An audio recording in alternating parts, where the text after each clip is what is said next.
Hello, I'm Dr. Beech, and the purpose of this video is to talk about Marma therapy. This is an introduction to home Marma therapy through the Transdermal Marma System as developed by Vaidya Mishra. And this video is a little in-depth, more in-depth than just the basic home Marma video that I made, but I want to go into it a little bit, so for those of you who would like to understand more about Marmas, this should help a little bit. So the purpose of Marma therapy is to enhance the reception and flow of prana while cleaning the pranic channels of polluted energy. Prana is the bioelectric energy of life that's both internal and external to our physical body. Prana is the intelligence of nature, and therefore enhancing the reception and flow of prana through the body improves our connection to nature's intelligence. It connects our individual intelligence with cosmic intelligence. There are three types of pranic energy. Soma, which comes from the moon, it's stable, cooling, and lubricating. Agni, which comes from the sun, it's transforming, heating, and drying. And Marut, which is the etheric space that balances both the Soma and the Agni. It's the balancing factor between Soma and Agni. We receive the cooling and stabilizing Soma from the moon. We receive the heating and transforming Agni energy from the sun, and we receive the Marut through the etheric space around us. Our body is full of channels. Each channel has a specific function and design. There are channels for food, blood, oxygen, waste products, etc. And these physical channels are called shrotas in Ayurveda. There's hundreds of thousands of shrotas in the body, different channels. Microcellular channels, digestive channels, lymphatic channels, so on and so forth.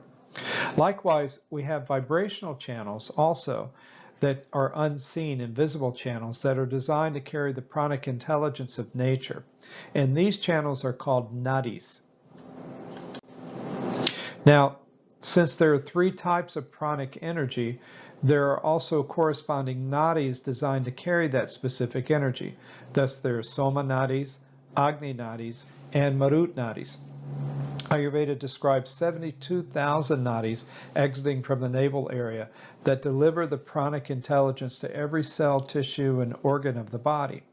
Like any channel, the nadis are present to allow for reception, flow, distribution, and elimination. Now, since we now understand what prana is and how it's transported through the nadis, we can move on to understanding the marmas. We said there are three kinds of nadis corresponding to each type of prana. When there's an intersection of all three nadis, that point is called a marma point. And thus a marma point on our body allows us to access all three types of nadis and therefore all three types of pranic energy. There are 107 marma points in the body. Each point corresponds to the flow of prana in various parts of our body. Thus, marma points are for the reception of prana, some are for the delivery of prana to a cell, tissue, or organ, and others are designed for the elimination of used prana. As mentioned, the nadis are present to allow for reception, distribution, and elimination. In this case, these channels are invisible to the naked eye and exist only to carry that subtle vibrational intelligence of nature. However, just like a physical channel, the nadis can become obstructed by a very special type of vibrational toxin. Indra Vajra Bijanya Vishra, the destructive effect of God's thunderbolt.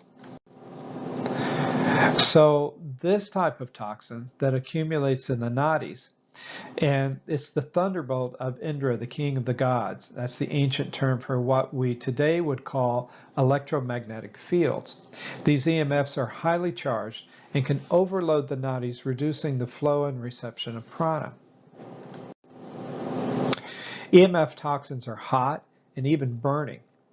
So the intense vibration of electrons in the EMF can directly stimulate the liver, causing it to dilate and release an acidic toxin known in Ayurveda as amvisha. That means poisonous toxin. Modern science calls amvisha oxidation, or free radicals. Thus, the vibrational EMF toxin can stimulate the release of physical reactive toxins in the body. So there's that connection between the vibrational body and the physical body. The Transdermal Marma System treatment cleans the EMF toxins from the vibrational pranic channels, and thus helps to alkalize the physical body as well by reducing that acidity being released from the liver. Now, let's go into the theoretical aspects of Vaidya Mishra's Transdermal Marma System, like what it is and how it works.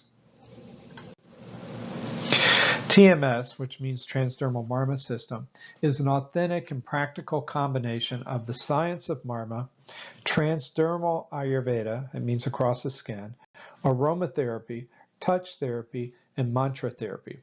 Therefore, Marma therapy is a combination of transdermal creams, aromatherapy, touch therapy, and sound or mantra therapy.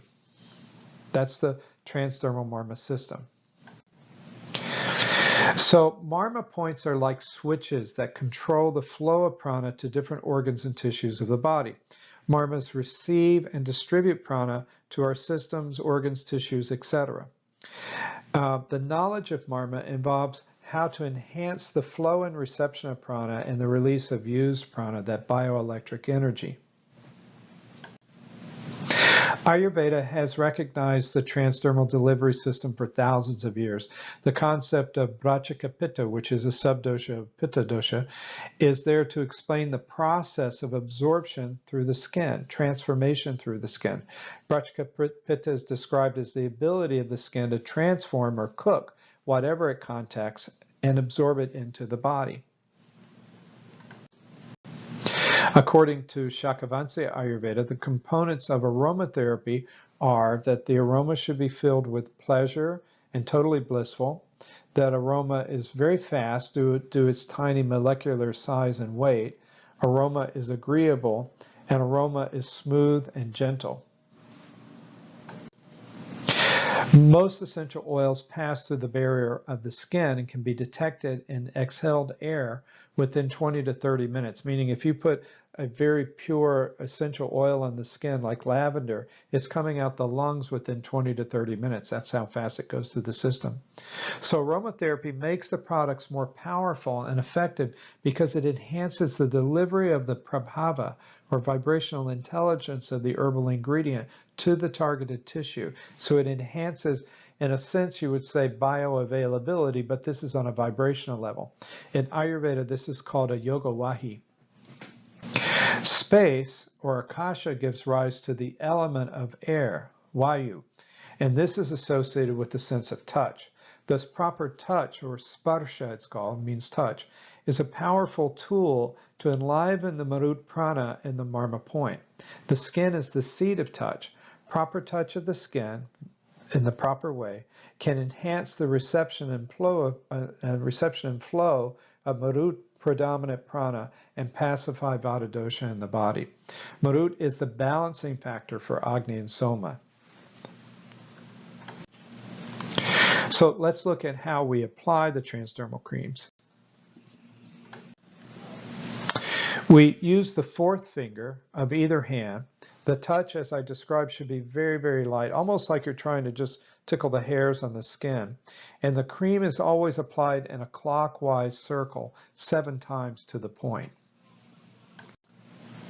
Now, to avoid confusion about direction of clockwise, always think of putting a watch on that marma point. So wherever the marma point is on the body, maybe it's here, maybe it's here, here, wherever it is, think of just putting a watch on that point.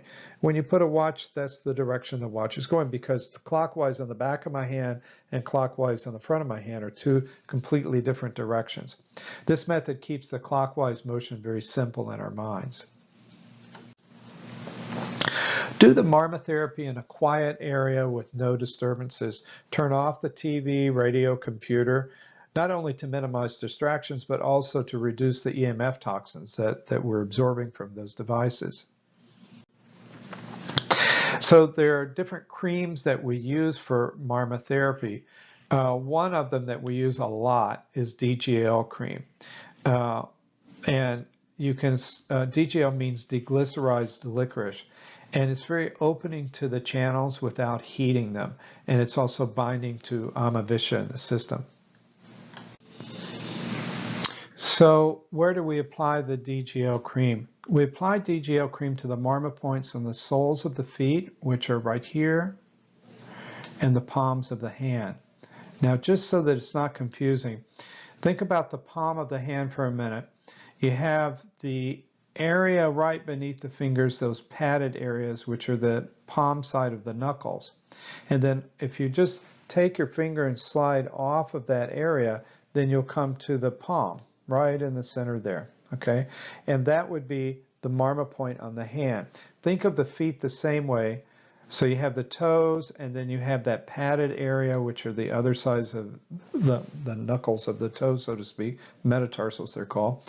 And then if you just slide down, you'll find that there's a little depression right here. And that depression is the Marma point on the bottom of the feet. Okay. For the point on the top of the head, this is called the Adipati Marma right here. Let's put it in maybe in red, like that, or whatever. Right on top of the head. The way to find that easily is to just put the heel of the hand right on the bridge of the nose. And where that middle finger touches, that's the Adipati Marma. Okay, so we apply the cream in the morning and in the evening. Do it in a clockwise direction, like we said with the mantra. Do the hands and then the feet, and then finally the top of the head. These points on the hands and the feet are for the release of used prana, and then this is for the reception of prana into external prana into the body. So we're opening up those channels to release, and then we put it on the top of the head for the reception of prana. So let's look at where these points are located. So these points on the hands and the feet are called the Tala Hridaya Marmas, and they are connected with the heart. And these 4 points are for the elimination of used prana. They're the most commonly treated points, and you should do it twice a day in the morning and evening with the DGL cream. Treat them before you do the crown of the head, as I described before. And then we have this main marma, which is called Adipati Marma. That's the Maha Marma. This is where we receive prana. And all the other marmas are unaffected without this marma. It should also be treated in the morning and the evening. And you treat Tala Hridaya marmas first, as I said, the hands and the feet, and then the top of the head. And then lastly, I don't have a picture, but also treating the spine, putting the DGL cream on the whole spine from the top of the head all the way down to the bottom and just stroking downwards. This is treating what's called Shushumna Nadi. Shushumna means snake because the spine looks like a snake. And that's enhancing the flow of prana that's being received from the Adipati Marma to flow down through the whole spinal channel. The heart marma is called Hridaya. This is another marma point that's frequently treated at home, morning and evening with Arjuna or Ashoka Transdermal Creams. It opens the heart lotus, and we have a whole nother presentation on Samadhi set that talks about this in more detail. Now, there are other marma points. We don't prescribe these at home as often as the previous ones, but I'll provide them here for your reference. Now, these couple of pictures that I'm going to show you now just kind of go over in general where these points are, but we'll look at them specifically. I'll just name the points real quick. This one's called Krikaraka at the top of the head, right at the top of the shoulder where people get so much tightness. It's called Ansa. And then right below that in the shoulder blade area where people also get tightness, called Ansa Falaka. Down at the SI joints, they're called Katik Taruna. And then in the thigh, Urvi in the front and back, Janu in the knee, and then the Tala Hridaya points we already mentioned. Here are the anterior points. There's one at the very top of the head. That's the third eye. It's called Ajna. In between the eyebrows, the Hapani. In the clavicle area, these points are a little off. They should be closer in, but called Manya. And then Ani, again in the elbow, Urvi in the thigh, and Janu in the knee. So let's go through these points one by one. Krikaraka, that point connects to the adrenal glands, the blood vessels, and the joints. And if you feel the bump behind the ear, so if right behind the ear, there's a protuberance that's called the mastoid process. Sorry, I forgot. The mastoid process, and it's actually a sinus. There's a sinus there called the mastoid sinus. And if you just go inside from that bump, so internal, inside, you'll find there's a little soft area right beyond the point, and that's called krikataka. That soft indentation, it's often sore. It's a point where a lot of stress and toxins can accumulate. Headaches will usually occur when that point gets really sore. And so that point's on each side of the behind the ears. Ansa, so let's take a look at Ansa.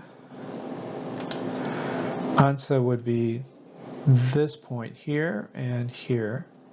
Those 2 points right at the top of the shoulders.